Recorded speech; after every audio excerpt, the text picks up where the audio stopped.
Bismillah. Musa paygamarны konşusu.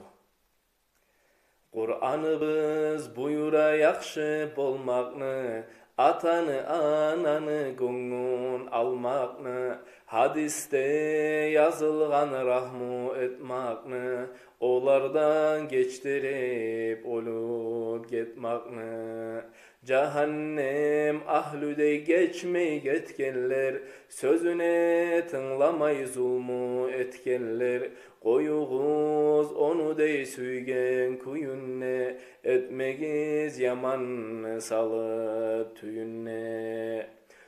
9 ay göterip turdu aylanıp, kopsattan kesilip sağa baylanıp, soňtup sakladı seni ostürdü, yuhudan ayrılıp emçek emnirdi. Tapkanın koyedi ozu aşamay, bir gece ayrılıp kırda yaşamay, süyüne kuvana meni yaşım nep, senden artık hiç yok süygen zatım nep.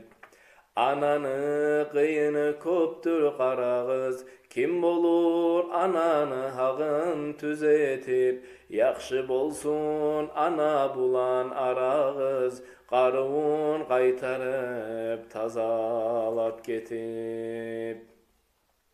Ana geçmey bala rahat bulur mu? İbadatny başı olay tugul mu? Olağa yakşı bol anla sözlerin, cennetni alırsan opçun gözlerin. Anaçı opkenler neçe kereller, ananı opkenler yakşı ereller.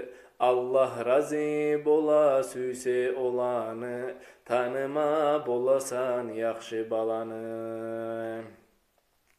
Allah'dan tiledi Musa paygambar, bayan et özüne bir çedep habar. Cennetlerde konşu kim bolar maga, savunna görsetçi tarık yol sağa. Cevap verdi ya Musa meni, tilewuň bereyim bugün men seni. Ol palan şaharda tura et satıp, aylanırsan bazardan göz garatıp. Bilinir ol yerde seni kurdaşın, cennette bolagan konşu yollaşın. Süyünüp Musa'da baldı ol yerge, aktarıp aylana batılıp terge. Karasa et sata cahil bir ulan, salınıp aldınna eti de bulan. Salam verip bardı oğar süyüne, tanıdı ulan karap kuyune. Salamın aldı ol koyup işlerin, ircayttı Musa'ga açıp tişlerin. Satıvun bittirip akşamga yerli, Musa'nı da alıp uyune geldi. Kaldırgan etibar uyge geltirdi, eki karnı barnı oğar bildirdi. Bişirip etni de berdi aşama, ulansız eki kar bolmay yaşama.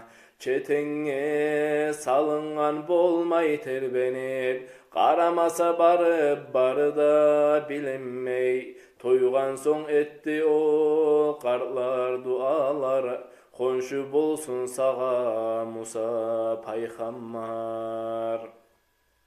Soň Musa karadı bildi hallanı, cennette bolagan konşu ulanny. Hey ulan Musaman kara çımaga, bildirme gelgenmen konşuman sağa. Yessi biz Allah'tan gelgen bu işi, ata ana uçun tüzelgen işi. Allah'ım nasip et tüzelip gitme, ata ana bulan nasip yetme. Amin. Allahumma salli ve sellim ve barik aleyh.